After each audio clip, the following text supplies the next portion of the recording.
Muy, pero muy buenas tardes, ¿cómo están? Espero que muy bien. Nos reencontramos nuevamente en este espacio, en este taller virtual del PEPAM, titulado Los raros de la literatura argentina. Venimos haciendo un recorrido por algunos escritores y algunas escritoras que han pasado un poco al olvido, injustamente al olvido, ¿no? Y que ya no se los encuentra, yo diría, ni en las librerías ni en las historias de la literatura argentina tampoco, o tienen muy poca presencia. Pero es importante rescatarlos porque hay obras realmente muy valiosas entre lo que han escrito estos escritores, ¿sí? Y justamente la que vamos a abordar hoy es verdaderamente una novela excepcional. Antes de comenzar, recuerden hacer la lectura antes de la clase. Yo les había comentado la clase anterior que quizás iba a hacer, había planeado hacer dos clases sobre Fausto Burgos, pero por una cuestión de tiempos y para llegar a abordar todos los autores y todas las lecturas que me gustaría que compartiéramos en este taller, decidí finalmente juntar todo y hacer una única clase que quizás quede un poquitito más larga que las demás, porque bueno, estamos hablando de una novela, ¿no? Una novela larga de unas 150 páginas más o menos, pero que lleva su tiempo leerla y por supuesto desde este lado nos va a llevar también bastante tiempo poder analizarla en toda su completitud, ¿no? En toda su complejidad además. Así que seguramente nos vamos a enfocar en algunos aspectos principales.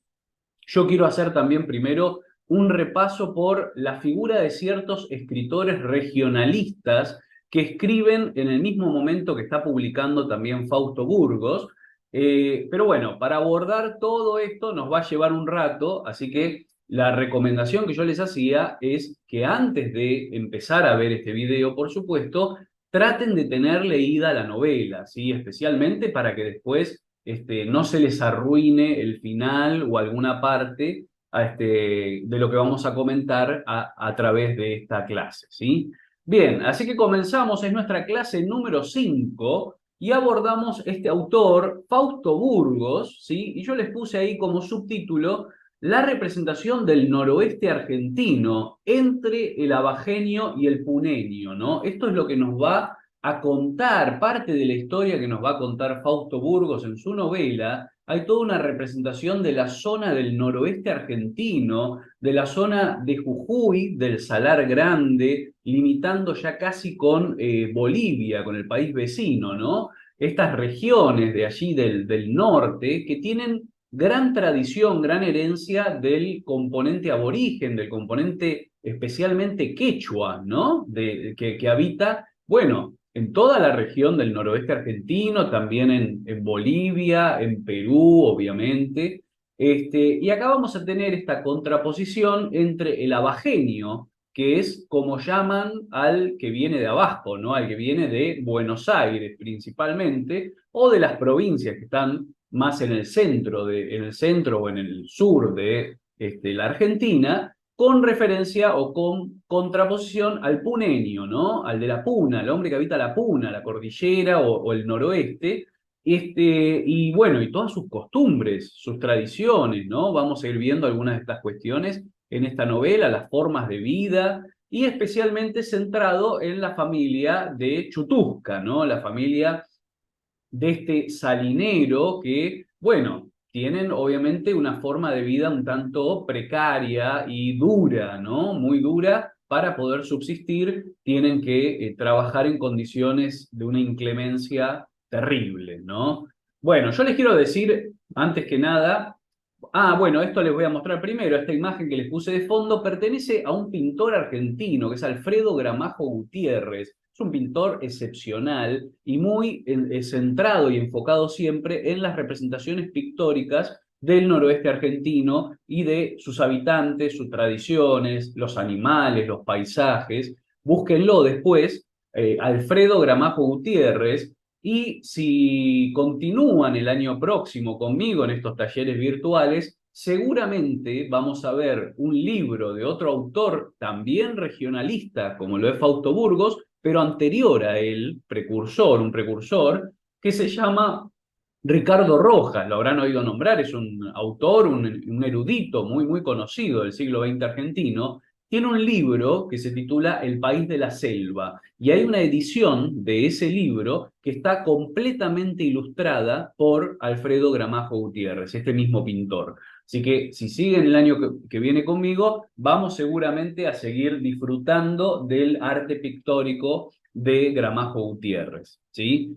Bien, vamos a comenzar entonces, como hacemos siempre, con un breve recorrido por tanto la vida como la obra de Fausto Burgos en este caso, ¿sí? Es un escritor que nace en Tucumán, tiene casi como tres lugares vitales donde ha habitado principalmente, ¿no? Porque nace en Medinas, Tucumán, su primera infancia transcurre en Salta, pero luego vive prácticamente toda su vida en Mendoza, ¿sí? Es conocido, les diría, como un escritor mendocino. Normalmente está esa confusión que se lo toma como mendocino, a pesar de que, bueno, nació en Tucumán originalmente.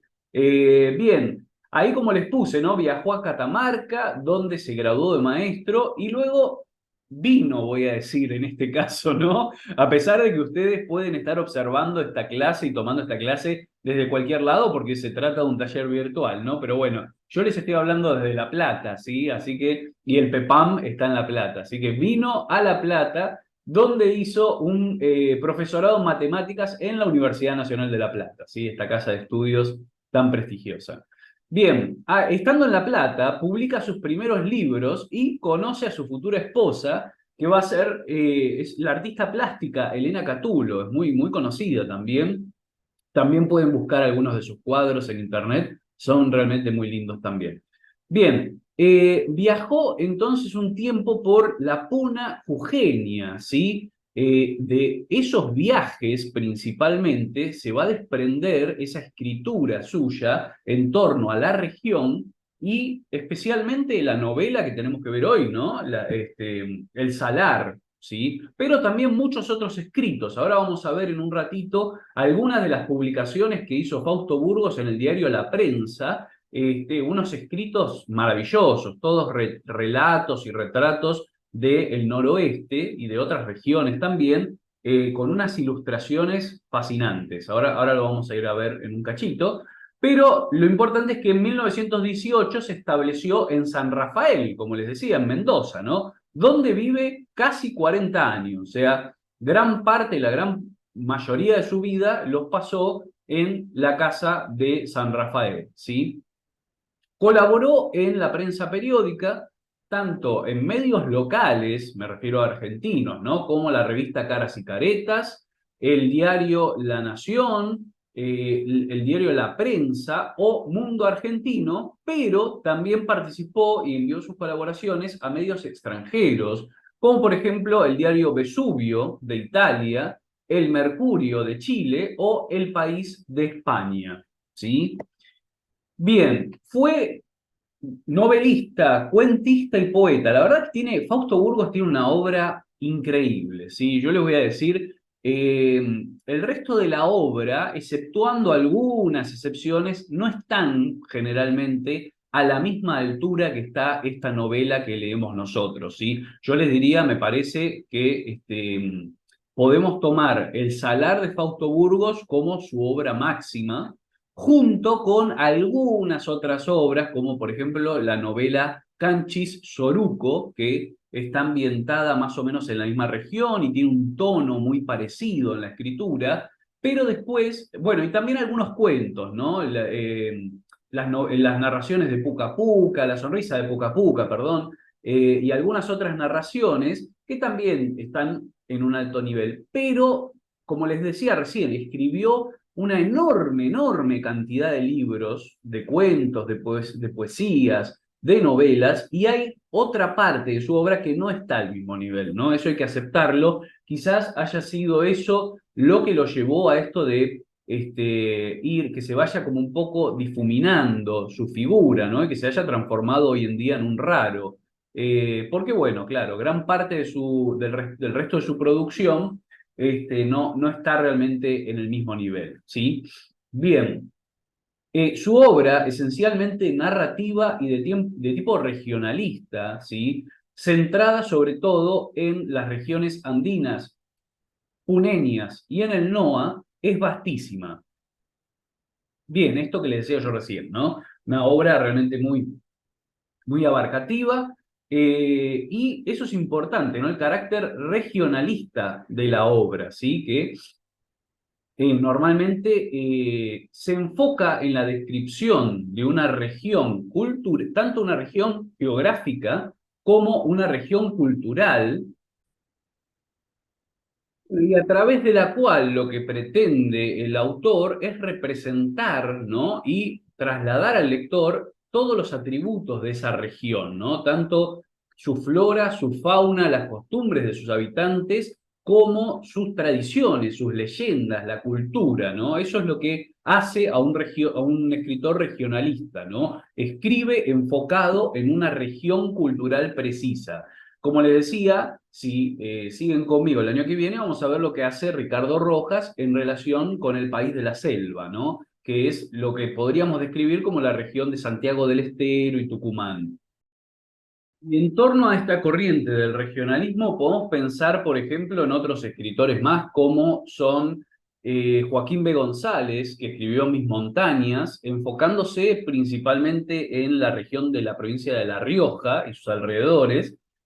También en Martiniano Leguizamón, que escribió sobre principalmente la región del litoral y la provincia de Entre Ríos. Bueno, entre muchos otros, ¿sí? Ahora, de todas formas, nosotros vamos a ver algunos escritores regionalistas más que, al igual que Fausto Burgos, podemos considerar dentro de esta corriente de los raros, ¿sí? De hecho, los que vamos a ver en un ratito son incluso más raros que Fausto Burgos todavía, menos se los conoce todavía de lo que se conoce a Burgos, ¿sí?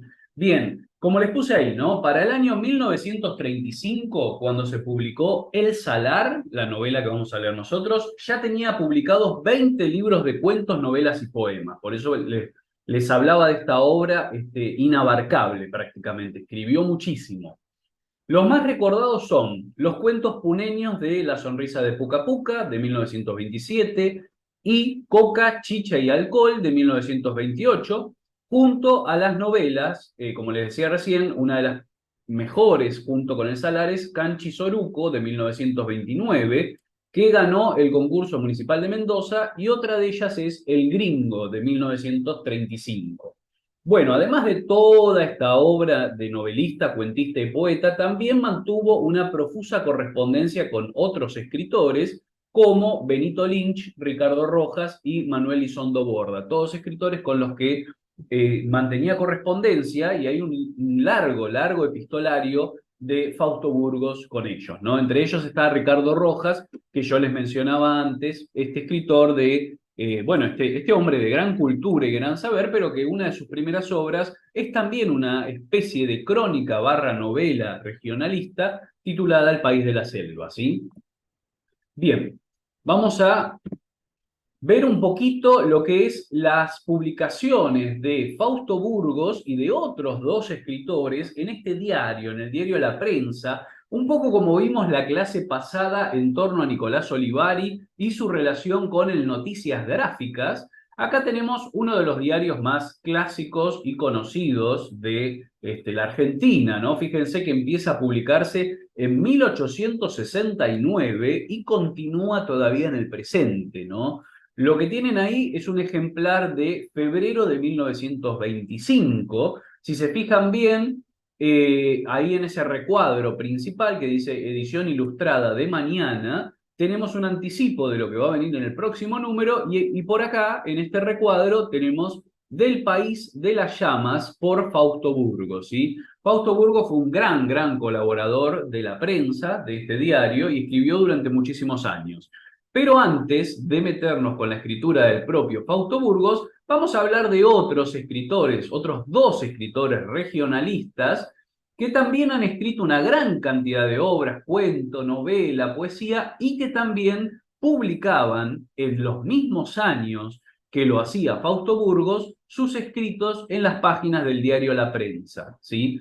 El primero de ellos es Carlos B. Quiroga, nacido en 1890, fallecido en 1971, ninguna relación con Horacio Quiroga, el escritor que conocemos de La selva misionera, ¿no? Y esos cuentos tan truculentos y tan impactantes. Este es otro Quiroga, mucho menos conocido que Horacio Quiroga, a tal nivel mucho menos conocido que fíjense que traté de traer una foto del escritor para que ustedes lo pudieran ver, pero no hay en internet ninguna foto de Carlos Quiroga, lamentablemente. Ahora, del próximo escritor que les voy a presentar sí hay, por suerte, pero de este entonces les terminé poniendo ahí simplemente portadas de sus libros, ¿no? Porque no se consigue una foto de él.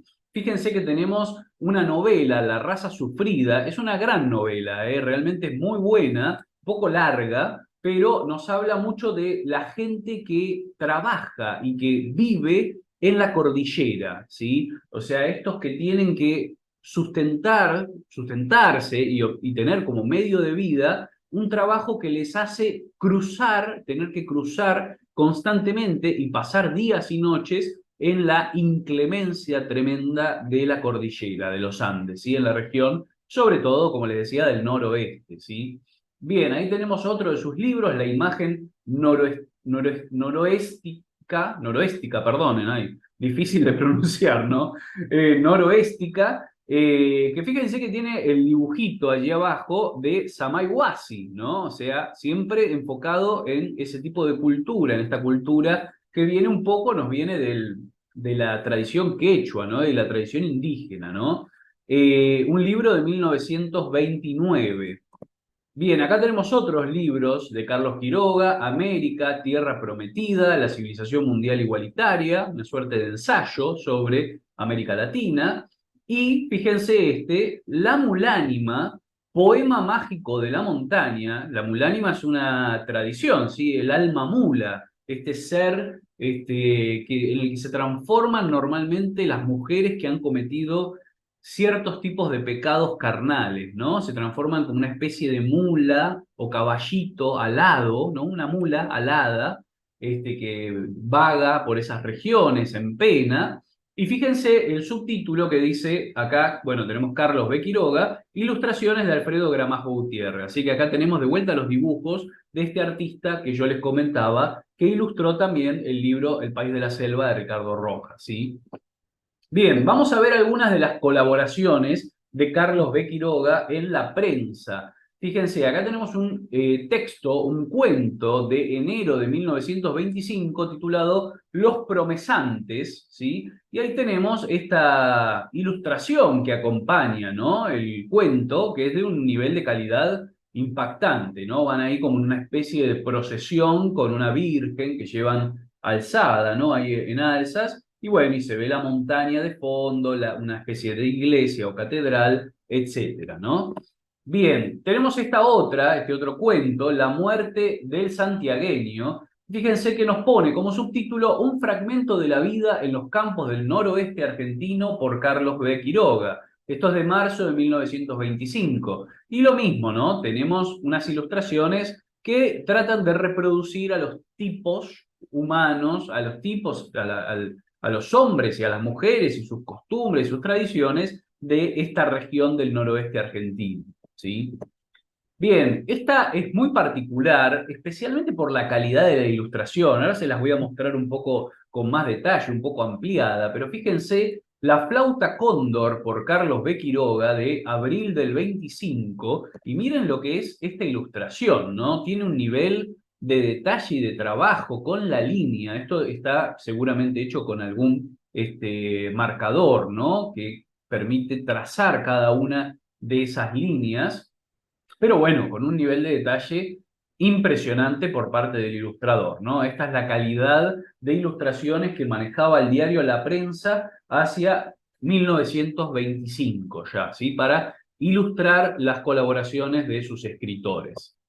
Acá tenemos el otro escritor regionalista, bueno, les dije, de este sí tenemos una foto, ¿no? Luis Franco es un escritor con algo de renombre, es un poco más conocido quizás que Carlos Quiroga, pero aún así los dos siguen siendo más desconocidos o más olvidados de lo que es Fausto Burgos, ¿sí? Por lo menos en los estudios literarios, ¿no? Y en los análisis desde la crítica literaria. Bien, Luis Franco nació en 1898, falleció en 1988. Ahí hay un libro que pertenece a la colección de los raros de Biblioteca Nacional, titulado La Pampa habla, ¿no? Un libro de Luis Franco en torno a la región pampeana, pero también tenemos escritura de Luis Franco en torno a otras regiones, ¿no? Por ejemplo, Los hijos de Yastay, tenemos ahí, que se equipara a las obras de tradición regionalista en torno al noroeste argentino, por ejemplo. Cuentos orejanos también de Luis Franco. Ese es uno de los títulos más recordados y más conocidos de él. Ahí ha publicado algunos de sus mejores cuentos. Fíjense el subtítulo que lleva ese libro en la parte inferior, que dice Libros de las provincias, ¿no? Es toda una colección que publica autores del interior de las provincias de la Argentina, ¿no? Bien, y acá tenemos algunas de las publicaciones de Franco en la prensa, en el diario La Prensa. En 1924 tenemos La lucha entre Yaguané y Uturunco por Luis L. Franco. De vuelta, una lucha entre dos seres que casi se pueden considerar míticos, ¿no? De la región, o muy, muy particulares. Son dos seres que no encontramos en otras regiones y que están en esta región principalmente en lo que podemos considerar el norte-centro, en este caso, de la República Argentina, ¿sí? Acá tenemos otro, Por tierras del norte, La selva muerta, de Luis L. Franco, ¿no? Fíjense las ilustraciones, porque tenemos la que acompaña la portada, esos árboles resecos, pero después hay toda una serie de otras ilustraciones menores que acompañan todo el artículo. Acá una especie de hombre árbol, ¿no? Estos logos, esta suerte de frontispicios, ¿no? Que aparecen ahí. Y bueno, Luis L. Franco, y acá una ilustración también de un habitante de la región, ¿no? Pasamos ahora entonces sí a lo que son las narraciones de Fausto Burgos, de nuestro autor, en el diario La Prensa, ¿sí? Lo primero que encontramos de Fausto Burgos es esto, hacia el año 1924, casi el fin de 1924, el mes de octubre, tenemos cuadros de ambiente mendocino de la vida campestre por Fausto Burgos, con esa ilustración que acompaña todo el cuento. Y bueno, como les decía, Burgos se instala en Mendoza desde 1918, en San Rafael, y vive todo el resto de su vida ahí. Entonces también tiene muchos cuentos ambientados en esta región que él adoptó como su propio lugar para pasar el resto de su vida, ¿sí? Bien, acá tenemos ya sí algunas narraciones en 1925 relacionadas con la parte del noroeste y con la puna, ¿no? El Vilque de Chicha, narración puneña por Fausto Burgos, ahí con una ilustración de dos personajes, bueno, de dos tipos, con el poncho, ¿no? Todo y con el sombrero, cosas que habrán leído en el Salar, ¿no? Que cuando describe también el sombrero aludo, que dice, igual, sí, aludo creo que usa la expresión, bueno, para describir a los habitantes de la región puneña, ¿no? Ahora vamos a ver un detalle muy interesante, porque uno de los cuentos que publica Fausto Burgos en la prensa anticipa uno de los personajes, aparece como una anticipación de uno de los personajes del Salar, ¿sí? Fíjense esto, La Pachamama, un relato de la Puna Jujeña por Fausto Burgos, hacia enero de 1925, también ahí con varias ilustraciones muy, muy interesantes, muy llamativas. Ahora se van a ir dando cuenta cómo las ilustraciones van mejorando, ¿no? A medida que pasa el tiempo, bueno, en pocos meses igual, ¿no? Pero van habiendo ilustraciones cada vez de mejor calidad. Fíjense esta, si no, ¿no? Recién estábamos en enero, ahora pasamos a febrero, pasó un mes nada más. Fíjense la calidad de esta ilustración, es una maravilla, ¿no? El Guaira Llana, un relato puneño por Fausto Burgos. Bueno, ahí tenemos el nombre del ilustrador también, ¿no? Que me había olvidado de mencionarlo, Rodolfo Franco, ¿no? Como ilustrador de las crónicas que acompañan, las crónicas no, los cuentos en este caso, que acompañan el diario, lo que publica el diario La Prensa, ¿sí? Bien, y ahí tenemos como esta especie de cima, ¿no? Como una montaña, aquí estas rocas, donde habrían algunos personajes, alguna persona ahí sentada, se ve el sombrero principalmente, ¿no? Y bueno, y una especie de tormenta o la presencia de las nubes, ¿no? Bien. Bueno, fíjense esto, del país de las llamas, por Fausto Burgos, también, muy importante, ahora vamos a ver por qué este relato, hay que prestarle especial atención, ahí tenemos el personaje sentado, ¿no? Entre las piedras, bueno, en una especie de desierto, y unas llamas que se ven acá de fondo, ¿no? Y tenemos, bueno, por un lado acá abajo lo van a ver Calpanchai, ¿no? Que es uno de los personajes de Salar, ¿no? De la novela de Salar. Y tenemos también, ahora les voy a mostrar esto ampliado, a Chutusca, o sea, a uno de los personajes principales del Salar, ¿no? Este indio, bueno, un poco resignado, al que le terminan haciendo lo que le hace el protagonista, el abagenio, ¿no? Que va y le quiere le termina destrozando la vida, básicamente, ¿no? Lo separa de su familia, se quiere llevar al hijo, le hace darse cuenta de que uno de sus hijos no es verdaderamente suyo, una cosa realmente trágica. Bueno, Chutusca ya aparece, a ver si logro, ahí está, fíjense, ya aparece en este cuento que publica Fausto Burgos hacia 1925 en la prensa, ¿no?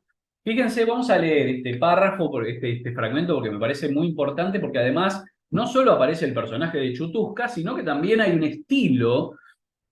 El personaje de Chutusca, que es otro Chutusca, ¿sí? Es el mismo nombre, básicamente, pero el estilo de escritura, yo quiero que se fijen, van a ver que hay una forma de escribir, un estilo, una cadencia en la prosa que lo asemeja totalmente con lo que Fausto Burgos escribe después en el Salar. Bueno, vamos a leer este fragmento. Entonces, el pobre Chutusca traía a la espalda una chigua llena de duraznos de mojo. Habían dado leguas y leguas, como se dice vulgarmente, a macho talón. A macho talón. ¿Quién no se cansa caminando de esa guisa? De noche dormía al raso, se tapaba la cabeza con su sombrerote ovejuno y decía para sí, siempre que cabeza escape, vaya una manera de apreciar las partes del cuerpo. El viento de la puna le obligaba a madrugar, abría los ojos en cuanto cantaban los oquenchos. Le vi cuando entró por una de las calles de Abrapampa, llevaba a la espalda una chigua llena de duraznos de mojo. Se detuvo en lo de Guayma, el Cocanis. Juana eligió para sí los mejores duraznos y dio en pago una chata de alcohol. ¿Cuántas docenas, Tatay? No sé, señor. ¿40, 60? ¿Cómo será? Quédate en la esquina. Chutusca en cuclillas, en la esquina de la casa de Guayma, se quedó. A su vera pasaron algunos carreros, no pocas hilanderas y changos. Estos se comían la chigua con los ojos. ¿Cuántos pares dará por 10? ¿Cuántos dará? Daba vuelta su acuyico, ¿sí? Ojo, el acuyico habrán visto que aparece mucho, ¿no? También en el salar, es esta bolita que se hace en la boca de la coca, ¿no? Para poder combatir el apunamiento. De rato en rato, un trago de alcohol. ¿Cuántos pares dará por 10? ¿Cuántos dará? Chutusca empezó a ver triple, luego desmayó los ojos, se dobló y se cayó. A medianoche atinó a taparse la cabeza con su sombrerote ovejuno. Se despertó sol alto. La chigua estaba allí a sus pies y los duraznos de mojo, medio bombado, pensó para su adentro, siempre que cabeza escape, ¿no? Bueno, fíjense que hay mucho de lo que aparece en el Salar, ¿no? El estilo de escritura, la forma de escribir, el uso de las palabras propias de la región del noroeste, que casi nos hacen necesitar un diccionario a veces, ¿no? Cuando leemos algunas de las expresiones. Y bueno, gran parte de lo que va a hacer después Fausto Burgos, 10 años más tarde, cuando escriba El Salar, en 1935, cuando publica El Salar en realidad, que lo escribió antes, ya aparece acá. Ya esto es como un anticipo de lo que va a aparecer en el Salar, ¿sí? Bien, seguimos adelante. Tenemos esta otra narración de marzo del 25, el Macta Cara, bueno, bastante difícil de pronunciar todo, ¿no? En general, cuento puneño por Fausto Burgos, también con unas ilustraciones increíbles, maravillosas. Bien, fíjense esto de las selvas formoseñas por Fausto Burgos, acá cambia un poco la óptica, como yo les decía, recorrió todas las regiones del norte y del noroeste argentino y bueno, fíjense que tiene cuentos sobre todos los lugares, ¿no? Por los que pasó. Mendoza, Formosa y bueno, y especialmente Jujuy, toda la región de la Puna, ¿no? Fíjense esto, Natuchik, el médico Toba, un cuento norteño por Fausto Burgos, acá de vuelta, ¿no? La recuperación tanto del elemento norteño como del elemento aborigen, indígena, ¿no? Las tradiciones aborígenes del noroeste y del norte argentino, ¿no? Un médico Toba, ¿no? Bien, fíjense qué lindas las guardas, cómo está todo ilustrado, ¿no? En la parte superior, todo esto que está acá, que adornan la ilustración principal, ¿sí? Bien, y ahora sí, pasemos rápidamente porque, bueno, la verdad que es una novela, es larga y tenemos que abordar un montón de cuestiones. Además, quiero que hagamos un breve resumen de todo lo que pasa en la novela, ¿sí? Así muy abuelo de pájaro, muy rápido. Pero algo que le quería comentar es esto. Durante mucho tiempo se consideró, y la crítica también consideró en ciertos ámbitos, ustedes van a leer, por ejemplo, de la edición que yo les pasé del Salar para que leyeran, que es la edición de la colección de los raros, tiene un estudio preliminar hecho por una crítica literaria, por una estudiosa, y tanto ella como algunas otras partes de la crítica literaria consideraron durante mucho tiempo que la primera edición del Salar de Fausto Burgos era esta, la que salió por Editorial de Rosario en 1946. Entonces fechaban como primera aparición de la novela de Fausto Burgos ese año, 1946. Esto es un dato erróneo, ¿sí? Es un dato errado, está mal, y porque efectivamente la primera edición de El Salar de Fausto Burgos es esta que están viendo ahora acá, ¿sí? Una edición absolutamente artesanal, es realmente, yo la tengo en físico, me la compré porque es una novela que me encanta, que admiro mucho, y realmente las tapas, la tapa y la contratapa, de hecho las fotos que están viendo acá son del ejemplar que tengo yo, que le saqué fotos, la tapa y la contratapa parecen hechas de cartón directamente, es un cartón tal cual como un cartón que uno se encontraría en la calle, digamos, y fíjense que dice El Salar, novela, y ahí tenemos en la contraportada, ahí tenemos primero la portada, donde estarían, bueno, el niño, que podría ser José Luis, y el anciano, que podría ser Chutusca, y del otro lado la mujer, ¿no? Y ahí tenemos en la contraportada, donde aparece la mujer en la parte de abajo, se imprimió esta novela en los talleres de editorial Buti, en San Rafael de Mendoza, en el año 1935, ¿no? Acá tenemos la evidencia concreta de que no es la primera edición, la de 1946, ¿no? Compuso la Fausto Burgos, esto es un dato muy importante también, en la Puna Jujeña en el año 1928. Yo les dije recién, vieron, teníamos el anticipo en ese cuento del 25 y un par de años después es cuando Fausto Burgos se pone a componer, a escribir efectivamente el Salar, ¿sí? Y dice, en uno de sus viajes por tiempo de vacaciones. El pintor boliviano Víctor Valdivia la ilustró. Esta edición está ilustrada además, tiene unas ilustraciones hermosas por momentos. También tiene algunas variaciones esta primera edición con respecto a la segunda de 1946, principalmente a la de 1946 y a todas las que han seguido después, porque claro, por ejemplo, la edición que leyeron ustedes de la colección de los raros toma como primera y única a la de 1946 y entonces sigue fielmente a esa edición. Pero en realidad habría que ver también las cosas que están escritas en esta primera edición de 1935 y hay un detalle muy importante que varía, que es que el nombre del niño protagonista es distinto, se llama de una forma diferente. Ahora lo vamos a ver en un ratito, ¿sí? Bien, después complementa con algunos datos adicionales en torno a esta edición del Salar, ¿sí? Que no nos interesan tanto. Fíjense, acá tenemos la parte interior de la novela, ¿no? Estas son las páginas de adentro. Dice Fausto Burgos, El Salar, dibujos de Víctor Valdivia, y abajo Editorial Buti, San Rafael, 1935, y también como una de las páginas internas, en una de las páginas internas aparecen gran cantidad de los libros que Fausto Burgos había publicado ya en el momento de salir esta edición en 1935 del Salar, ¿sí?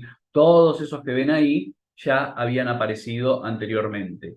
El acto de considerar la primera edición como primera edición, la de 1946, también altera este tipo de cronologías en cuanto a cuántas cosas había publicado Fausto Burgos antes de que se publicase el Salar, ¿sí? Bien, acá tenemos algunas de las primeras páginas, también las fotos que le saqué al ejemplar que tengo yo. Fíjense el inicio de la novela, ¿no? Tenemos esa ilustración con la primera letra del párrafo, con la letra S. Después tenemos una ilustración ahí de, bueno, unos burros con una carga. Es la parte donde podemos considerar que muere Sesneusky, ¿no? Este personaje que se muere y lo cargan arriba de una mula y vieron que en realidad no hay que hacer eso porque las mulas se terminan asustando, bueno, y todo lo que nos comentan acá en la novela. Pero fíjense qué importante en este comienzo de la edición, la primera edición del Salar de Fausto Burgos, que el nombre del niño, que luego cambia y pasa a ser José Luis, es en realidad Néstor David. Fíjense, acá lo pueden encontrar, ¿no? Sabía yo que se llamaba Néstor David, sabía también que llevaba el apellido de la madre. Néstor David andaría al friso de los 8 años. Así que bueno, hay algunas variaciones si comparamos la primera edición con la segunda y con las que siguieron después. Así que es necesario volver a esta primera edición y ver qué fue lo que escribió originalmente Fausto Burgos aquí, ¿sí? Bien, vamos a analizar un poco lo que es el esquema de la novela, muy rápido, lo voy a leer muy rápido porque nos vamos si no a quedar sin tiempo. Como les dije, es una novela larga. Quiero que veamos rápidamente todo lo que va pasando en la novela, ¿sí? Para hacer como una especie de repaso, resumen, ¿sí? En el primer capítulo, primero tenemos el recuerdo del hijo, ¿sí? Cuando se acuerda de este hijo que tuvo en otra oportunidad, en un viaje que había hecho, este José Luis, que en un principio era Néstor David, y hay un viaje en dos tramos, ¿no? Primero tenemos de Retiro a Tucumán y de allí hasta Abrapampa, donde se encuentra, en cuyo viaje se encuentra con este otro personaje que es Antonio Senewski, como ustedes saben, personaje que va a terminar falleciendo más adelante por apunamiento principalmente, ¿no? Bien, tenemos en el capítulo 2 la llegada y alojamiento en lo del turco Abud. Bien, la escena con la muchacha, donde se está alojando, una muchacha que viene a traerle comida, a servirlo, y esto le recuerda a el momento años antes, cuando había conocido a Rosario, ¿sí? La madre de José Luis, la esposa en este momento de Chutusca, ¿sí? Bien, hay una negociación entre Senewski y Abud, el turco Abud, por el tema de los panes de sal. Vieron que el negocio del turco Abud recibe a los salineros que llevan los panes de sal recortados en el salar para después vendérselos a otras personas, ¿sí? Bien, aparece en el capítulo tercero por primera vez Javier Chutusca, llega al negocio junto con sus dos hijos mayores, con Rosario y con el changuito, con el chango José Luis, el menor que vendría a ser el hijo del protagonista, del abagenio, ¿no? Bien, tenemos ahí el momento de reconocimiento por parte del protagonista narrador de su propio hijo y de Rosario principalmente, ¿no? Bien, hay una actitud muy efusiva por parte del protagonista en el capítulo cuarto, que se quiere acercar a su hijo, y un pedido humilde por parte de Chutusca de que lo deje tranquilo, ¿no? Básicamente, Rosario reacciona también de forma un poco violenta, digamos, pero justificadamente violenta, ¿no? Porque le están no solo queriendo sacar el hijo de alguna forma, sino además manchando su reputación, ¿no? Podríamos decir. Bien, aparecen las opiniones de Senewski también y la descripción de la vida de esta familia salinera y de los trabajos y de lo que sufren por el trabajo que tienen que hacer, ¿sí? Bien, se produce en el capítulo quinto el comercio de la familia salinera con el turco Abud. Adquieren ahí en ese comercio harina de maíz, hojas de coca, alcohol de 95 grados y lienzos, es decir, telas. Vieron que hay una especie de regateo constante por el tema del precio. El turco Abud, que se aprovecha un poco, ¿no?, de los salineros y de su desconocimiento, y el tema de la yapa, ¿vieron el tema de la yapita? Que siempre le pide que le ponga un poco de yapa y le agrega un poquito más, ¿no? Muy interesantes esos datos. Bien, el capítulo sexto nos habla de los pensamientos en torno a la vida de los salineros y los planes para salir del protagonista, obviamente, ¿no? y los planes para salir tras la familia salinera hacia el Salar Grande. Bien, tenemos en el capítulo séptimo el inicio del viaje juntos con Zeneuski que comienza a apunarse, y el tema de la comida, ¿no? De las sardinas, lo que comen en esa región, sardinas, los panes, raspabuches y el vino en un boliche, ¿sí? Al que asisten. Bien, en el capítulo octavo, los motivos del viaje de Zeneuski se nos explican finalmente. El tema de dormir a la intemperie de los protagonistas y el frío intenso y el encendido del fuego. Vieron que Zeneuski no puede tolerar el frío que hace y entonces le pide al protagonista, al abagenio, que encienda un fuego, por favor, porque se está muriendo de frío, básicamente, estando a la intemperie en el medio de, bueno, una región como es la de las Salinas, ¿no? Una región cercana a las Salinas, al Salar Grande. Bien, en el capítulo noveno tenemos la llegada al Salar Grande. Bien, ahí se produce la muerte por apunamiento de Zeneuski, ¿sí? Carga al muerto sobre la mula y llega finalmente al rancho donde vive la familia, ¿sí? En el capítulo décimo tenemos la llegada al rancho. Una de las creencias de los puneños es el tema de el ahorcamiento, ¿vieron? El ahorcamiento por el tema, el miedo que tienen a la barchila, es decir, al cadáver del muerto hay que ahorcarlo hasta que salga la lengua hacia afuera, porque si no se le mete la barchila, ¿no? Y bueno, y queda como, bueno, como un espíritu que aparece ahí, ¿no? Así que tienen que terminar de ahorcarlo para que esto no suceda, ¿no? Es algo bastante, bueno, truculento en ese momento, pero tiene que ver con una tradición y con una creencia de la región, ¿sí? Bien, se produce después el alojamiento, que yo les puse ahí, lo podemos considerar prácticamente una invasión, ¿no? Del hogar en la casa, en la familiar de Chutusca y de Rosario. El abajeño directamente se instala sin darse cuenta que con o dándose cuenta, ¿no? Pero sin importarle, podríamos decir, que ese gesto está destruyendo a la familia. Bien, tenemos el entierro de Zeneuski en el Salar, el acercamiento del abajeño a su hijo, la solicitud de instalarse en el rancho y el pedido de provisiones. Vieron que viene una persona a la cual le pide que le traiga un montón de provisiones y de comida y de bebida, que obviamente va a resultar atractivo para la familia, ¿no? Para la familia de Chutusca y especialmente para los hijos, ¿no? Un poco con esas provisiones también el abagenio pretende comprar a la familia y comprar a su propio hijo, ¿no? Como convencerlo de que él es un abagenio bueno, ¿no? Bien, en el capítulo 12 tenemos la relación con el hijo, un intento de violación de Rosario, ¿no? Vieron que la agarra de la pollera y trata de atraerla, ¿no? Lo cual nos podría estar revelando que, porque siempre queda un poco en el misterio de cómo es que Rosario llegó a tener una relación con él para dar como hijo a José Luis, ¿no? Entonces, si bien nunca se explicita del todo, este intento de violación acá en el presente nos parece indicar que pudo haber habido algo parecido también en el pasado, que José Luis haya sido producto de bueno, de un encuentro forzado, ¿no? Por parte del abagenio con respecto a Rosario, ¿sí? Bien, aparece este otro personaje, ¿no? Que es Don Rodolfo, este terrateniente con más dinero y más presencia, que insulta y humilla a Chutusca, ¿sí? Por lo que el abagenio le está haciendo a su familia y a su mujer, y a él también, ¿no? Bien, se da en el capítulo 13 la partida de la familia hacia el Salar Grande. Bien, una charla sobre la educación de los changuitos, que tiene un párrafo bastante interesante, ¿no? Sobre la educación y los maestros ambulantes en el medio de la puna. Finalmente tenemos una descripción precisa de lo que es exactamente el salar, ¿sí?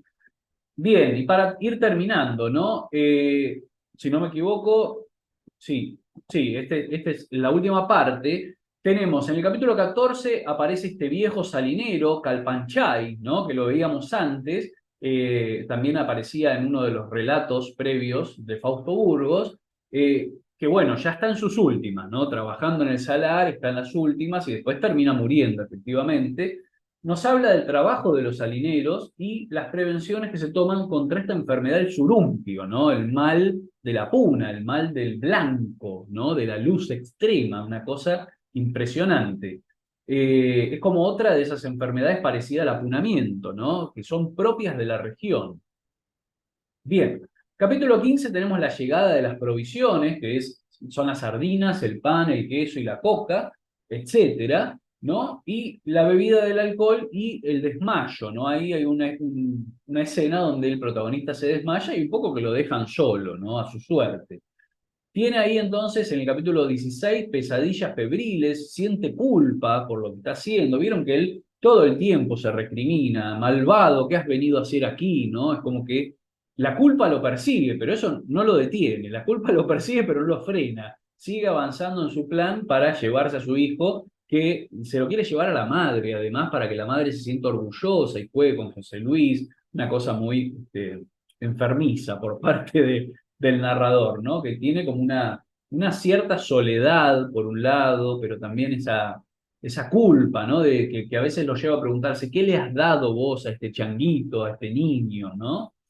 Bien, acá nos mencionan a la curandera Vilte, ¿no? Y su negativa de atender a Calpanchay porque ya, bueno, está muriendo. Y aparece este producto, el mate cojudo, ¿no? Que toman los personajes en ese entorno. En el capítulo 17 tenemos la muerte, efectivamente, de Calpanchay, el ahorcamiento, ¿no? Por el tema de la barchila que dijimos antes, el entierro en el propio Salar, ¿sí? Un momento muy triste, ¿no? Porque nos habla la novela de cómo estos personajes, estos seres, estos hombres que dedicaron su vida a trabajar en el Salar, es como si el Salar mismo se los terminara tragando, ¿no? Hay una metáfora muy, muy interesante ahí. Bien, la insistencia del abajeño Don Carlos, ¿no? El protagonista, con su hijo, con José Luis, la partida definitiva de Chutusca, otro de los momentos absolutamente desgarradores y tristes de la novela, y el regreso a la casa, ¿no? Los salineros vuelven a la casa, pero Chutusca se va y no vuelve. Ya no va a volver directamente y definitivamente Chutusca se produce el quiebre en el hogar, ¿sí? La ruptura del hogar. En el capítulo 18 tenemos días de aburrimiento y ocio en soledad, estando en la casa, la tristeza y la transformación de Rosario, ¿no? Acá Rosario en el capítulo 18 empieza a transformarse y va cobrando caracteres o atributos de cierta locura, ¿no?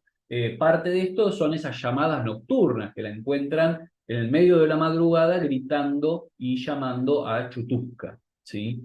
Capítulo 19 tenemos el recuerdo de Chutusca, el empeoramiento progresivo de Rosario, los insultos y el ataque por parte de Don Rodolfo, también una escena de gran violencia de Don Rodolfo con Rosario, y directamente al final del capítulo el descenso a la locura. Ya Rosario directamente cae en una especie de locura por todo lo que está pasando, ¿no? En el capítulo 20, el último, tenemos los planes del abajeño, de Don Carlos, para irse, la propuesta de Rosario para regresar por última vez al Salar, y bueno, como ustedes ya lo habrán leído, la venganza y la muerte, que en realidad nos plantea una incógnita este final, porque podemos preguntarnos, ¿muere efectivamente el abajeño, el protagonista? Podemos decir que parecería que sí, pero por otro lado también pensamos que no, porque varias partes de la narración parece como si el protagonista, Don Carlos, estuviese narrando desde un presente esta historia que pasó en el pasado, ¿no? Y alguien tiene que estar contando la historia, en definitiva, ¿no? Es decir, de hecho él habla de una oportunidad posterior en la que volvió a encontrarse con la curandera, con Vilte, ¿no? Lo que queda sin resolver de la novela es cómo sale el abajeño Don Carlos de esa situación de estar prácticamente ciego y absolutamente solo y perdido en el medio del salar, ¿no? Eso no lo sabemos. Pero bueno, es parte del atractivo de la novela, ¿no? Los hilos que deja sin atar Fausto Burgos, que quedan ahí como puntitos suspensivos, podríamos pensar, y que nos llevan a postular alternativas, ¿no? Tendríamos que pensar si Fausto Burgos no se le habrá ocurrido la opción de escribir una continuación de esta historia, cosa que nunca hizo, ¿no? Pero bueno, efectivamente, deja muchas cosas abiertas, ¿no? Libradas a la imaginación del lector. Bien, vamos a ir viendo algunos de estos fragmentos. Como es una novela, son muchísimos y la verdad que tenemos poco tiempo, pero yo voy a ir pasando y alguno que me resulte interesante lo voy a leer, como hacemos siempre, ¿sí? En estas clases, Y lo voy a leer especialmente en este caso porque a mí me encanta y me parece muy, muy atractiva la prosa de Fausto Burgos, que tiende a usar palabras regionalistas y tiende, no sé si lo habrán visto, al procedimiento de la repetición, ¿sí? Es algo, un procedimiento literario muy propio de Fausto Burgos que repite las cosas una y otra vez y no es una repetición por equivocación o por no saber escribir, ¿no? Sino que lo hace porque quiere construir un tono, ¿no? Una atmósfera y un tono narrativo que tiene que ver con las formas en que hablan las personas en la región del noroeste argentino, ¿sí?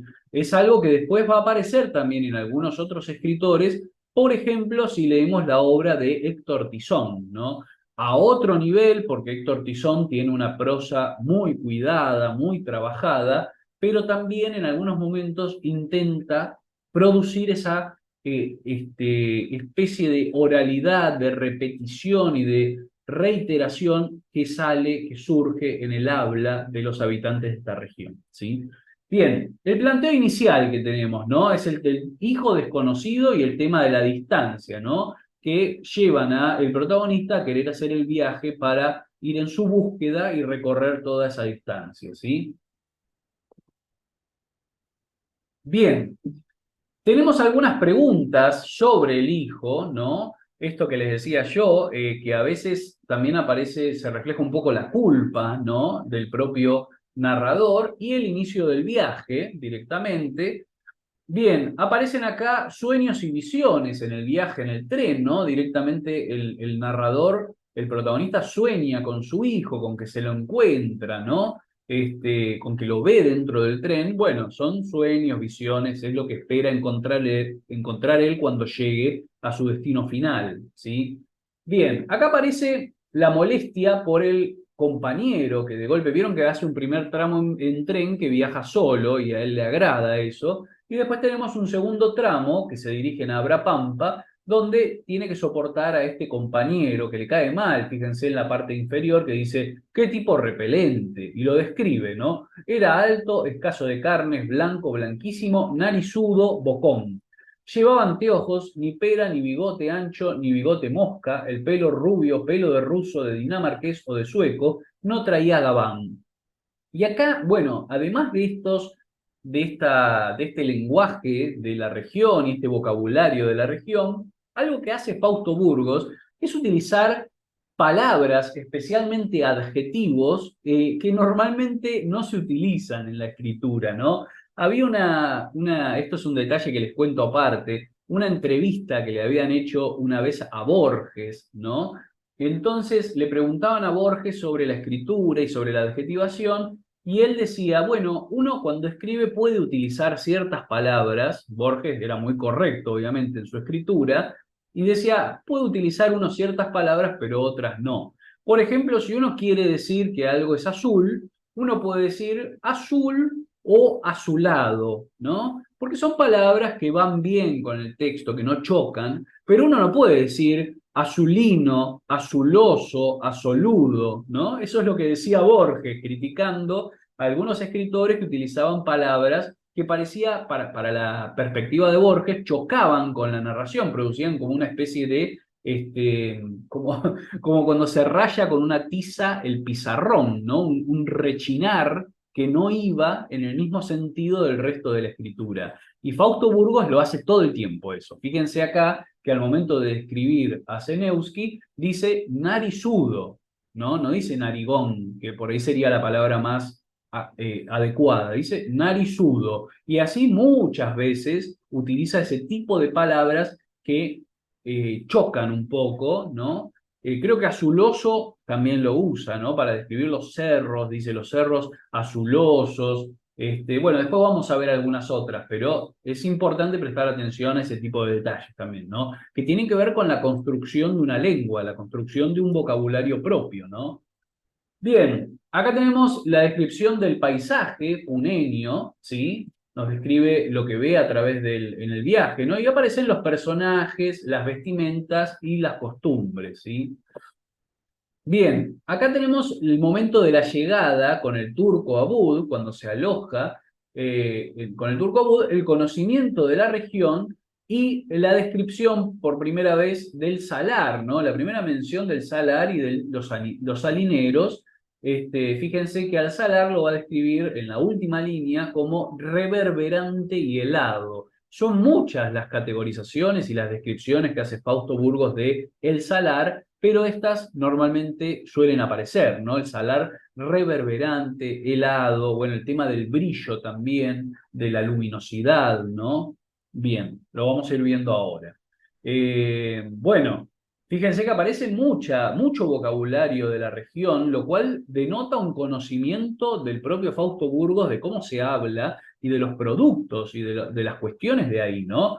Fíjense en esta parte que dice, Abud compraba cortes de género collas, picote, cordellate y barracán, pieles de vizcachas herreras, de ratones chinchillas, de chochoris, de ovejas, de llamitas y de cabras, bueno, etcétera, etcétera, etcétera, ¿no? Mucho vocabulario y mucho producto de la propia región, ¿no?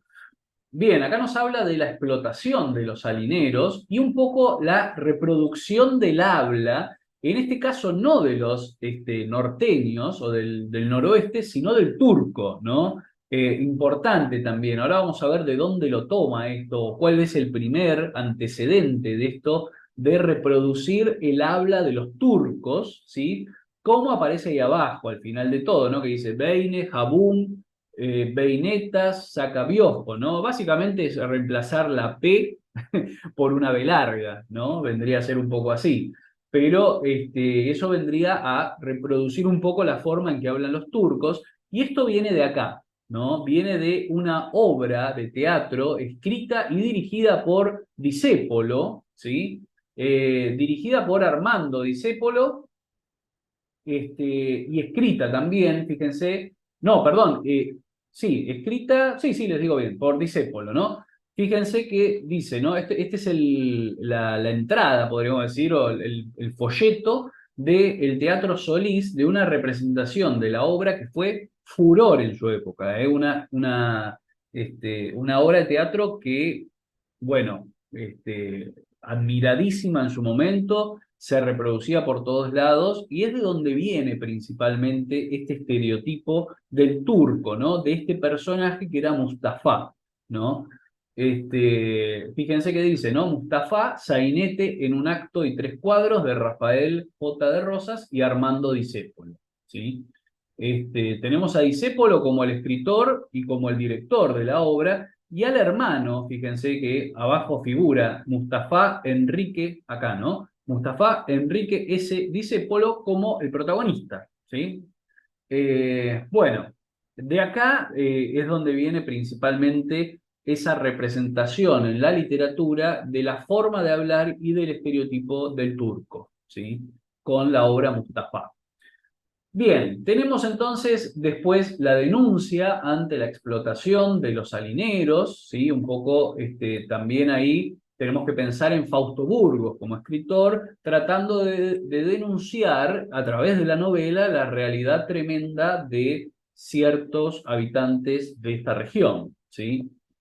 Bien, acá tenemos la presentación del personaje de Javier Chutusca, ¿sí? Fíjense que dice, andaría el friso de los 60 años, su figura de hombre salinero me interesó vivamente, era lampiño, quechua puro, quechua, ¿no? Que viene del quechua, corva la nariz, cobrizo el cutis, negros los ojos, sobre la cabeza un cucyo o birrete con orejeras, encima del cucyo incaico un sombrero ovejuno de amplia falda caída, dos ponchos traía puestos, puyo blanco el de abajo, puyo gris el otro. Bueno, un poco como veíamos antes en esa ilustración de uno de los relatos en el diario La Prensa, ¿no? Está esta representación del hombre puneño, ¿no? Indígena, con su vestimenta y con su forma de presentarse, ¿no? Tanto en el aspecto físico como en la forma en que se viste. Bien. Reproducción del habla y repeticiones de la oralidad. Hay mucho trabajo por parte de Fausto Burgos para intentar reproducir la forma en que habla esta gente, ¿no? Fíjense, es muy interesante y si uno viaja a la región o conoce gente de la región, es efectivamente así la forma en la que hablan, o algunas formas en las que se hablan, obviamente, también hay que ponernos y contextualizarnos en esa época, en la época que está escribiendo Fausto Burgos, pero fíjense, dice, Senewski rompió el silencio. ¿Qué dice, amigo? ¿De dónde viene? El hombre detuvo el acullico, ya hablamos del acullico, ¿no? La bolita de la coca hecha en la boca, y contestó, del salar, señor. ¿Del salar? Pregunté. Del salar, señor, dijo el salinero, mirándome de soslayo. Senewski preguntó, ¿queda lejos? No tan ahícito, retiradito queda, señor. Ajá, ¿no? Esa última expresión, ¿no? Lo que responde Chutusca, no tan ahícito, retiradito queda, señor. Fíjense el uso de los diminutivos y el uso casi invertido, ¿no? De la forma de responder, no tan ahícito, no tan cerca, retiradito queda, ¿no? Es una forma muy particular y reproduce muy bien la forma en que habla el habitante, sobre todo este tipo de habitante, ¿no? Indígena, podemos pensarlo, como es Chutusca, de la región del noroeste argentino, ¿sí? Bien, acá tenemos la primera descripción del salar. Fíjense, dice, un mar quieto, monótono, un mar blanco como dormido entre cerros cárdenos, amarillos, grisáceos, azules, un mar cuya luz hace sangrar los ojos, ¿no? El surumpio. El salar. Los salineros deben ir a cortar bermejos panes en invierno, cuando aquella vasta planicie cerrada de montes, silenciosa, azotada de los vientos de la cordillera, parece una estepa helada. Bueno, muy linda también la escritura de Fausto Burgos, ¿no? Acá tenemos la presentación del personaje de Rosario, Yapura, ¿sí? Ella estaba de pie a un costado de su marido, el chango se escondía tras el cuerpo de la madre. Me di cata de aquella mujer que había sido mía, me odiaba ahora, de que aquella mujer que había sido mía me odiaba ahora. Ojos negros grandes me miraron con fiero mirar, traía hojotas, sombrero vejuno, usaba una jiksha incaica en las espaldas, mostraba los pies enfundados en negros calcetines de lana, la nariz fina, la boca pequeña, los labios bermejos, de labios bermejos, gitanos aros de oro en las orejas, ¿sí? Bien, tenemos también la presentación y la descripción de José Luis, ¿no? Los reproches que se hace el propio narrador, como les decía, siempre la cuestión de la culpa, ¿no? ¿Alguna vez le había mandado su padre 2, 3 metros de casimir para terno? En alguna ocasión le había enviado de regalo ropa de abrigo, ¿no? Y fíjense la identificación por parte del narrador, sus ojos, mis ojos, sus labios, mis labios, los míos, ¿no? Y hasta su manera de mirar. Ahí descubre que es efectivamente su hijo, ¿no? Bien, el sentimiento de vergüenza y la intrusión por parte del abagenio, les dejo el fragmento para que lo lean. La descripción de la vida y las penurias de la familia salinera, me interesa esto, vamos a leerlo, dice, porque habla también de esta defensa que está haciendo Fausto Burgos, a pesar de que su protagonista es totalmente antipático y es una persona odiosa, ¿no? Por lo que hace, el narrador, el escritor, Fausto Burgos, está de parte de los habitantes de la región, ¿no? Entonces hace por momentos una defensa, ven y dice, pone, venían de tiempo en tiempo, cuando en lejana choza de paja, barro, piedra e hilo, ya no tenían harina de maíz para el espesao, maíz para el piri, coca para el acullico, chatas de alcohol de 95 grados para matar el frío y despertar la alegría. Traían sal, panes bermejos de sal cortados allá en el remoto salar reverberante y helado. Pensaban en las piezas de lienzo amarilloso, ahí tenemos una de las palabras que no le gustaría a Borges, en las botellas de alcohol de 95 grados, botellas de colorado rótulo, 30, 40 y más leguas a pie, por cerreros caminos, por huellas marcadas en un llano cubierto de tolares, por caminos blanquizcos, grisáceos, no, perdonen, griseos, pardos. Vivían para trabajar, para entregarle al hombre blanco el fruto de su trabajo. Ahí está la parte de la denuncia, la defensa, ¿no? Le pedían poco para vivir, para mantener el cuerpo quechua o la milenaria y vencida raza, ¿sí? Bien, actitudes humillantes y humildes en contraposición del abajeño y el puneño, ¿no?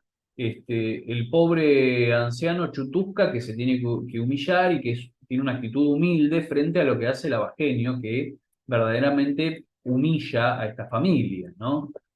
Bien, el comercio entre los salineros y el turco Abud, ¿no? Acá también aparece un poco la reproducción de la oralidad entre las dos partes, ¿no? La reproducción de la oralidad del turco y de los salineros.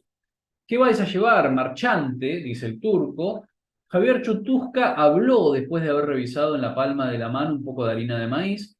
Pesámelo 10 kilos, señora. ¿Cómo está el kilo? ¿A 20? ¿A 22, marchante? Pero no es abollida. Perdón, abolillada.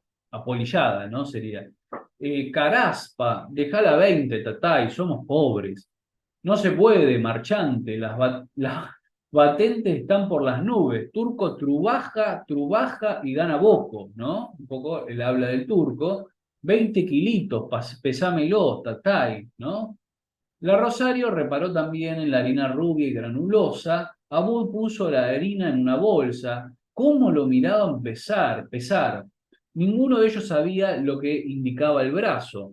Poné la chapita, tatay, pidió el viejo Chutusca. ¿Cómo no, marchante? Y allá fue una cucharada de harina rubia, dulzona, granulosa.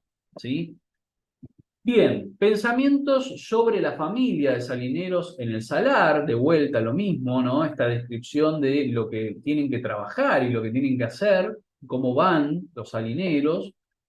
La comparación del abajeño con el rico Don Rodolfo, acá ya aparece este personaje, el Don Rodolfo que luego va a insultar tanto a Chutusca como a Rosario, teniendo episodios de violencia con ellos. La idea de llevarse a José Luis, ¿sí? La morada de los salineros. Bien, Zeneuski y Abud, que son planteados como explotadores de los salineros desde la perspectiva del narrador, ¿no? Bien, él como que no toma conciencia de lo que él está haciendo, pero sí critica de alguna forma a estos dos que explotan el trabajo de los salineros, ¿sí? Bien, la partida hacia el Salar Grande, ¿sí? Que van con Zeneuski. Los signos de apunamiento en Zeneuski, fíjense, dice, él venía zaguero, tenía la cara amoratada. ¿Se está apunando, che? ¿Por qué? Se está poniendo morado negro. De veras, me molesta la puna. ¿Qué embromar? Yo no soy colla. No puedo respirar bien y siento aquí en la frente una opresión bárbara. No faltaría más que me llevase el diablo aquí en esta soledad. No se aflija, amigos, ya se le pasará, le dije para darle ánimo. Bueno, como ustedes saben, no se le va a pasar al pobre Zeneuski. Las comidas en el boliche del camino, ¿no? Acá cuando nos hablan de los raspabuches, los bollos raspabuches, las sardinas, etcétera. El recorrido por el paisaje, el tema del viento, de la puna, del que nos habla el protagonista. Bien, las tumbas como camas, acá ya aparece esto que vendría a ser como una especie de premonición, ¿no? Porque arman estas camas enterrándose para soportar un poco mejor el frío, pero bueno, Zeneuski dice, ¿no? Me está por enterrar, todavía no estoy muerto, es una especie de profecía, premonición de lo que está a punto de suceder después, ¿no? El frío intenso y el fuego, el tema de la barchila, ¿no? ¿Andará por aquí la barchila, el espectro de la muerte? Se preguntan. Bien, el salar grande, comparado todo esto con la soledad, el frío y la muerte, estos atributos que aparecen aquí de la inmensa pampa reverberante, ¿no? Lo que le hace sentir este salar grande al protagonista, ¿sí? Y acá tenemos finalmente el apunamiento de Zeneuski, ¿no? Dice, no bien terminó la última palabra, suspiró, se quejó hondamente y se tumbó para un costado, cayó de bruces en el suelo. Me bajé en el acto y cogí las riendas de su mula. Zeneuski echaba sangre por la boca, por la nariz, por los oídos. Tenía el rostro, las manos amoratados. La puna, la puna. Me desesperé inútilmente. Delante de mí estaba la inmensa estepa helada y reverberante del salar grande. Inútil desesperación la mía. Zeneuski había cerrado los ojos para siempre. ¿Sí? Bien. Acá tenemos entonces el conocimiento del puneño ante la muerte, que le dan este consejo, ¿no? No, los puneños dicen, jamás pongáis un muerto sobre la mula se ha de asustar, señor, y disparará por lo plano y por las cuestas hasta botar su carga, ¿no? Bien, este conocimiento de lo que no hay que hacer ante la muerte. y que va unido, viene de la mano de esta creencia, ¿no? De los puneños del tema del ahorcamiento, ¿no? Dice, se acercó al cadáver el salinero viejo y le quitó las sogas, todo el cuerpo se tumbó para el lado donde venía la cabeza, bufaron las mulas y quisieron echarse a correr. Lo ahorcaremos, señor. Chutusca trajo un pañuelo colorado, de esos que llevan al cuello. Horcalo vos, Tatay, para que no te pase el mal de la puna. El mal le saldrá por la boca y te entrará en tu cuerpo, ¿no? Chutusca lo tendió largo a largo, boca arriba, envolvióle el cuello al cuello el pañuelo colorado y de ambos cabos comenzó a tirar, hasta que de la boca amoratada salió una lengua larga, larga y cárdena, una lengua de un palmo, ¿no? Bien, esta creencia de que si no lo ahorcan se les puede pasar el mal de la puna, ¿sí? Otra de las creencias de los puneños que nos cuenta Fausto Burgos en esta novela tiene que ver con el tema de la barchila, ¿no? Dice, lo tienen que enterrar, se preguntan dónde, dice, cerquita no, se haría barchila y saldría a asustar de noche. Barchila puede hacerse, aseguró Chutusca, ¿no? Entonces, está esta cuestión de que deciden ir a enterrarlo directamente en el salar para que no se transforme en este espectro de la muerte, en la barchila, ¿sí? Bien, tenemos acá el fragmento de la invasión del hogar por parte del abajeño, alguna sensación de culpa que siente, pero como decíamos antes, ¿no? La culpa igualmente no le impide seguir avanzando en lo que él quiere hacer. El enterramiento de Zenewski, finalmente, bueno, voy a ir avanzando un poquito más rápido porque nos vamos a quedar sin tiempo, si no. Los juegos infantiles entre José Luis, el niño, y el abajeño, ¿sí? Que lo juegan al caballito, ¿no? Bueno, y algunas otras cosas, cosa que por supuesto enfurece a Rosario, ¿no? Bien, el intento de violación de Rosario, esto que decíamos, una escena del pasado, ¿no? Dice, pero esta vez la cogí de la falda, vení Rosario, déjame, señor, me dijo a media voz, escuchame un poco, solo quiero una cosa que me deje estar con mi hijo.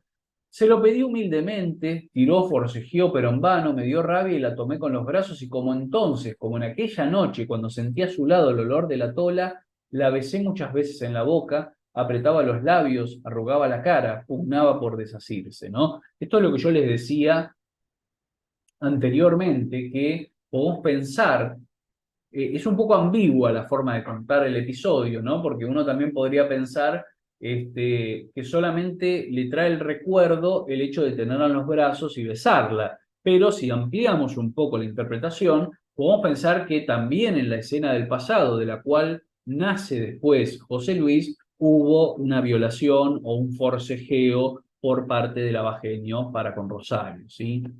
Bien, acá aparece este estanciero, ¿no? Rico Don Rodolfo, ¿sí? Que había estudiado también en la Universidad de La Plata. Bien, ahí parecería como si Fausto Burgos incorporara algunos elementos de su propia biografía a este personaje, ¿no? Bien, y tenemos entonces, como yo les decía, los insultos y las provocaciones de Don Rodolfo a Chutusca, ¿no? Que básicamente le está diciendo que es un cobarde y que tiene que tomar una determinación y asesinar o matar a este abajeño que lo vino a humillar, ¿no? Frente a toda su familia. Bien, la partida de la familia hacia el salar, un poco de indecisión por parte del protagonista, ¿no? Lo que menos pensé hacer fue lo que hice, irme al salar a pie, emponchado, calzado de botas altas, a la saga de aquellos burros orejudos, cabezones, vizcachillos, pardos, cenizos, que por ser salineros se habían olvidado de rebuznar. Bien, se termina yendo con la familia hacia el Salar Grande. Este es uno de los fragmentos que yo les hablaba antes, ¿no? El elogio a la escuela ambulante. Es un fragmento muy lindo, ¿no? Una escuela ambulante, o la obra silenciosa y noble de los maestros humildes.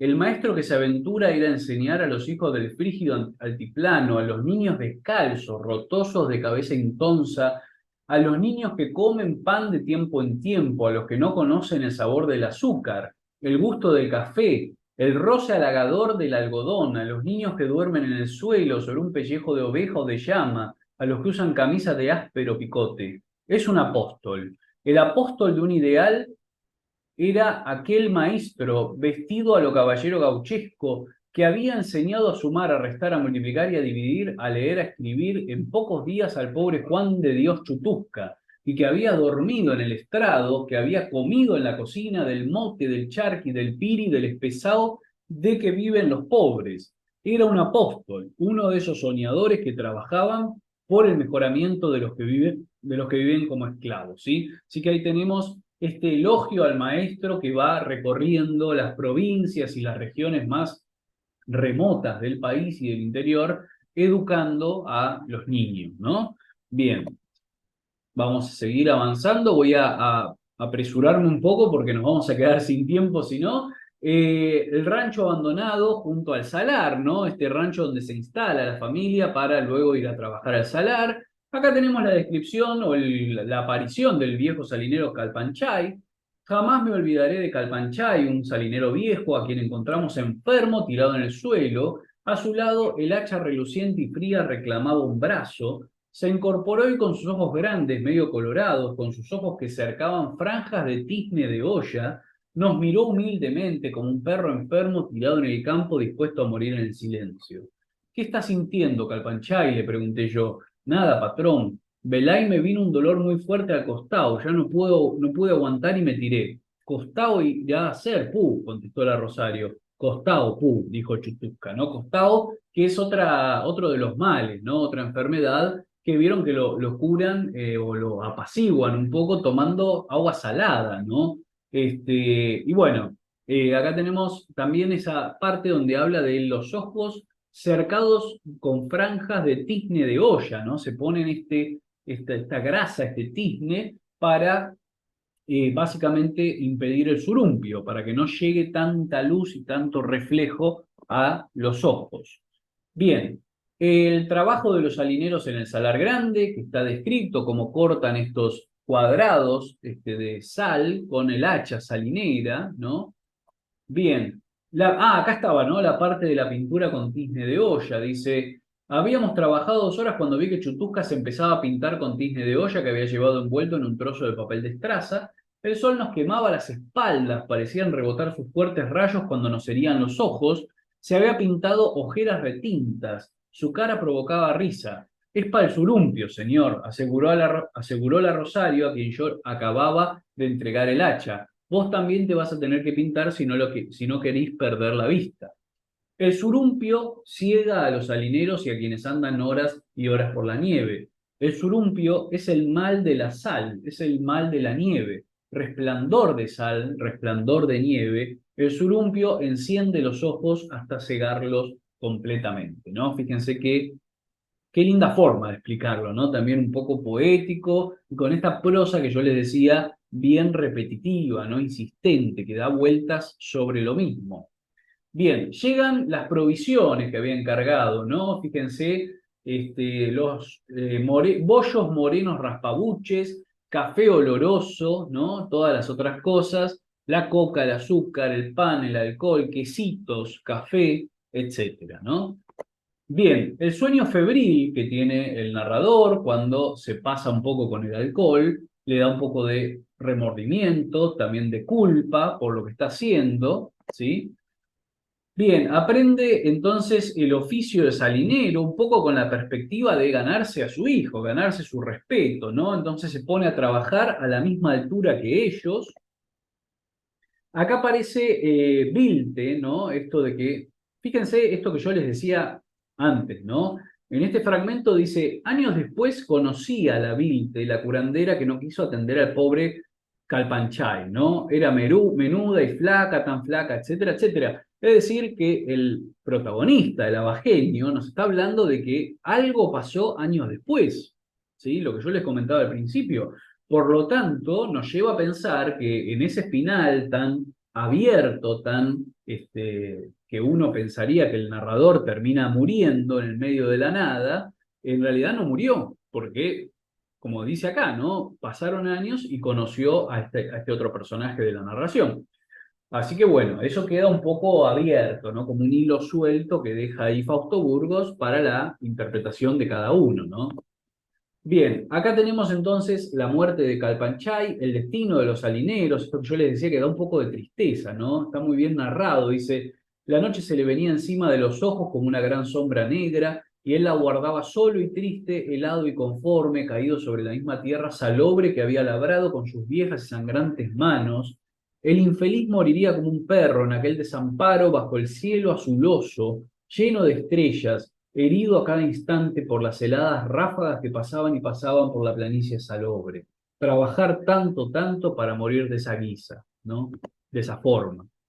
Bien, tenemos acá el ahorcamiento y el entierro finalmente de Calpanchay, el desconocimiento por parte del hijo, ¿no? Y la identidad del narrador. Fíjese que el narrador, el protagonista, está todo el tiempo preguntándole, ¿quién soy yo, Changuito? ¿Quién soy yo? Y él le responde, usted es Don Carlos, el abajeño, ¿no? O sea, nunca le va a decir lo que él espera escuchar, que es, usted es mi padre, básicamente, cosa que nunca le va a decir el, eh, el hijo, ¿no? Bueno, el José Luis, en este caso. Bien, acá tenemos el episodio de la partida definitiva de Chutusca, ¿sí? Otro de los momentos bastante tristes, ¿no? Cuando la recua estaba cargada, Chutusca tranquilamente, sin mostrar indicio de su dolor, silencioso y resignado, sin un temblor en la voz, sin una bruma de lágrimas en los viejos ojos, dijo a su mujer, yo me voy a ir solo, quédate vos con los changos y con don Carlos.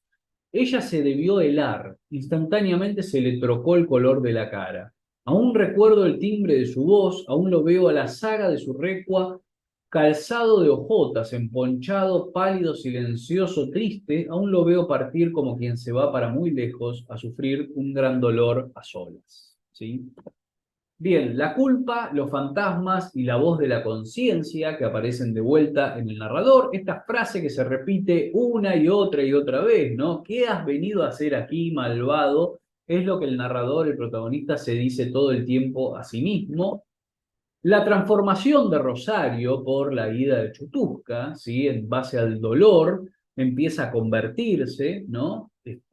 Fíjense, cuando sus hijos le preguntaban por el viejo de cutis, color tabaco y de mirada triste y turbia, ella respondía, mañanita de venir, ya estará por llegar, ha de traer maíz, coca y lienzo, es decir, no pierde las esperanzas, ¿no?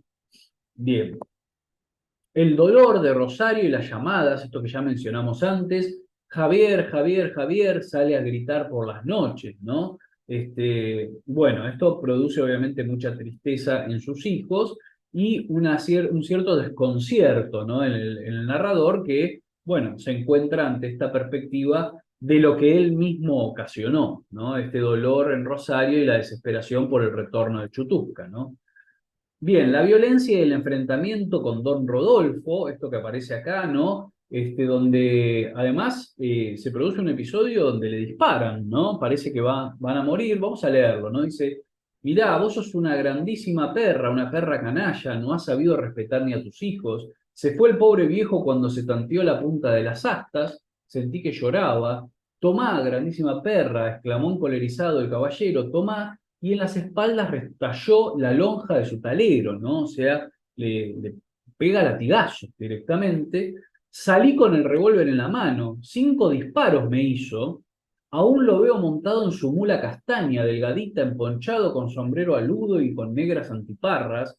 Aún la veo espantándose a la mula y siento su galope sonoro. El caballero había llegado ebrio. Qué puntería la suya. Ni un raspón me dejó de recuerdo, ¿no? O sea, bueno, primero castiga físicamente a Rosario, después cuando está este enfrentamiento armado, donde don Rodolfo le dispara 5 veces al protagonista y no le pega ni una porque estaba absolutamente ebrio, ¿no? Bien, la vuelta al salar y el sueño con el regreso de Chutusca, ¿no? Esto de que nunca dejan de perder las esperanzas de que Chutusca vuelva, el trabajo duro, ¿no? En el salar, y ahí ya empiezan a aparecer estas dudas reflexivas del protagonista sobre el juicio de Rosario, ¿no? Sobre si no se ha vuelto definitivamente loca, ¿no? El narrador, como siempre, parece estar más preocupado por su propia seguridad, ¿no? Y por su propia vida, sobre todo en torno a lo que puede pasar si va al salar grande a trabajar con una Rosario que está que se ha vuelto loca, ¿no? Se ha vuelto loca y es efectivamente lo que termina sucediendo al final, ¿no? Podríamos decirlo de alguna forma.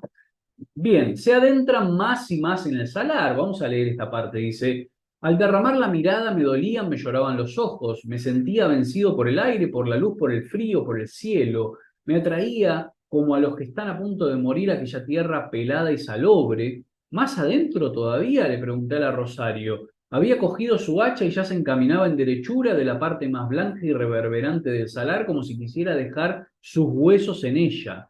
¿Más adentro todavía? No contestó, estaba demacrada. El ayuno y el insomnio destruían poco a poco su cuerpo. ¿Más adentro todavía? Sí, señor, allácito cortaremos unas cuantas cargas para don Rodolfo. Vendrá don Rodolfo esta tarde, capaz que me vuelva a pegar, ¿sí? Bien, y acá tenemos el anteúltimo, creo que es la anteúltima de las filminas esta.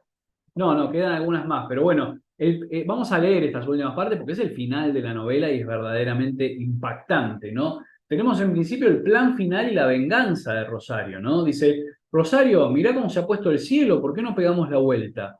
Muda, ensombrecida, seguía y seguía caminando en derechura del corazón del salar.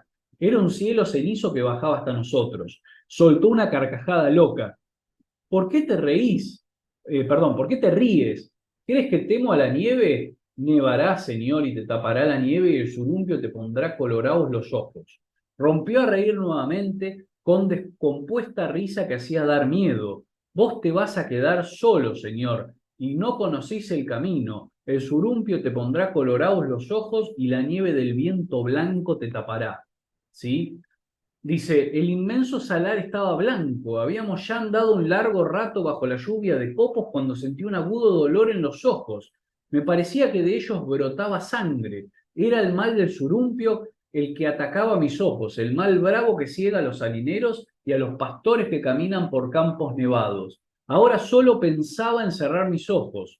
Aproximó su cara a la mía y me miró a los ojos. Ya te agarró el surumpio, señor. Es lo que vos querías. También lo soñé, señor. Todo lo que yo sueño sale cierto. Soñé que te asurumpiabas y que dos cóndores negros te sacaban los ojos y la lengua larga. Estás loca. Dos cóndores negros pasaron reciencito, señor. Te andan persiguiendo, ¿no? Está el sueño premonitorio de la muerte de Rosario en torno a estos cóndores que, bueno, van a terminar sacándole los ojos y la lengua a el protagonista, ¿sí? Y acá tenemos el final de la historia, ¿no? El salar no tiene fin, sigue y sigue, el rancho se cayó, estás loca, dos cóndores negros te sacarán los ojos y la lengua larga. Sentí el zumbido violento de dos alas enormes. José Luis retiró su manita helada y después te tapará la nieve, señor. Sentí como si la muerte hubiese pasado tocándome los cabellos. Dos cóndores negros te andan persiguiendo, señor. Míralos. Abrí los ojos. Estaba la noche negra en mis ojos. Lancé un grito de angustia y me quedé solo en la inmensa estepa helada. Y ahí termina la novela, ¿no? Es increíble este final, muy bien logrado, muy bien conseguido, porque nos da placer, obviamente, que Rosario haya podido concretar su venganza con este personaje tan antipático que le destrozó el hogar, básicamente. Hizo que se vaya su marido, se quiso llevar a su hijo, ¿no? Es como una especie de justicia poética, ¿no? Que termine además siendo asesinado de alguna forma el narrador o padeciendo por la misma inclemencia de la región, ¿no? Inclemencia de la región que a los habitantes naturales de esa región no les hace prácticamente nada, pueden convivir naturalmente ahí, ¿no? O sea que es la muerte por ser un extranjero, por venir de otro lugar y no estar acostumbrado a esa región, ¿no? Pero acá se plantea esta pregunta que yo les dejo ahí entre signos de preguntas, ¿no? Muerte del narrador, digamos, podemos pensar en que el narrador, quedándose ciego, pongámosle que los dos cóndores negros puedan ser solamente una impresión o una especie de símbolo, ¿no? Y algo que no haya ocurrido en la realidad, pero de todas formas casi podemos creer que, porque nos dice, ¿no? Abrí los ojos, estaba la noche negra en mis ojos, o sea, podemos pensar que se acaba de quedar ciego y queda solo en la inmensa estepa helada, ¿no? En el medio del salar. Así que la gran pregunta es, si no murió, como creemos que pudo haber sido. ¿Cómo logró salir de ahí, no? ¿Quién lo rescató? Bueno, todo eso queda abierto, no está narrado, no está contado, y me parece muy astuto ese final que teje, que trama el propio Fausto Burgos para, bueno, dejar la cosa ahí sin mayores precisiones, sin resolver absolutamente todo,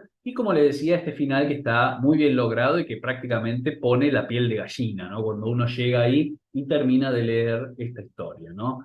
Bueno, acá llegamos entonces al fin de la clase. Espero que les haya gustado mucho la novela. Yo las veces que la he dado en los talleres de literatura ha producido un gran placer. La verdad que les ha gustado siempre mucho, así que espero que ustedes también. Por supuesto, espero que dejen sus comentarios en el foro, que comenten qué cosas les gustaron, qué cosas no, qué les gustó de la historia, qué les llamó la atención. Pueden, si quieren, también contar ahí en el foro cómo continuarían ustedes la historia, ¿no? ¿Qué les parece en torno a esta muerte o no muerte del narrador, digamos, y todos los hilos que quedan abiertos? ¿Qué pasó con Chutusca, ¿no? También. Si quieren, se animan, pueden comentar también cuál es qué hipotetizan ustedes o cómo continuarían ustedes si tuvieran que hacer El Salar 2, ¿no? La continuación de El Salar, la segunda temporada, podríamos decir. ¿Cómo lo seguirían ustedes? ¿Cómo les parece que podrían terminar de atarse los hilos sueltos que deja Fausto Burgos en la historia? Bien, hasta acá la clase de hoy. Vamos a retomar la clase siguiente, la próxima semana. Tienen para leer unos textos muy particulares, abórdenlos con una perspectiva bien abierta y teniendo en cuenta que van a estar enfrentándose a un texto absolutamente radical, extraño y vanguardista y muy rupturista, como lo es la obra de Macedonio Fernández, que vamos a abordar la clase siguiente, un escritor muy excéntrico, es decir, vayan ya a los textos con esa mirada, ¿sí? Sabiendo que van a encontrar algo raro, y vamos a abordar principalmente la novela Museo de la Novela de la Eterna, ¿sí? Es una obra muy, muy radical y que está construida principalmente a través de prólogos, ¿sí? Es una novela que no quiere representar la realidad, como pasa, por ejemplo, en esta novela de Fausto Burgos, donde hay personajes, un ambiente, acciones, sino que la obra de Macedonio Fernández lo que nos trae es todo lo contrario, es una novela que sabe que es novela y que es literatura y que quiere darle a entender al lector todo el tiempo que lo que está leyendo y lo que tiene enfrente no es más que una creación artística, ¿sí? Así que bueno, tienen que leer ahí esos capítulos que yo les dejé de los prólogos del Museo de la Novela de la Eterna y nos reencontramos entonces la semana próxima para seguir en este taller de los raros de la literatura argentina. Bueno, les dejo un abrazo grande y que estén muy, muy bien. Nos vemos.